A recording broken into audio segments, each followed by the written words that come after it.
استجاب رئيس الجمهورية عبد المجيد تبون لنداء عائلة البطل الجزائري في رفع الأثقال محي الدين يحيوي، أين أمر السلطات المعنية بالتكفل بحالته فوراً ونقله للخارج لتلقي العلاج اللازم.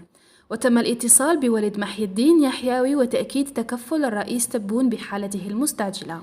يذكر أن البطل يحيوي البالغ من العمر 17 سنة قد تعرض لإصابة خطيرة على مستوى العمود الفقري، حيث خلال تربص مع المنتخب الوطني وقع على ظهره ثقل يقدر ب 120 كيلوغرام، وذلك أثناء تحضيره لبطولة الإفريقية للألعاب القوى فئة الأواسط بالمغرب هذا الشهر. وحسب ما نشره مقربين من عائلة محي الدين يحيوي عبر مواقع التواصل الاجتماعي، فإن الشاب يتواجد بمستشفى بن عكنون، أين أجريت له عملية جراحية على مستوى الظهر، لكن وضعه الصحي كان يتطلب تدخلا عاجلا من السلطات لنقله للخارج لتلقي العلاج اللازم.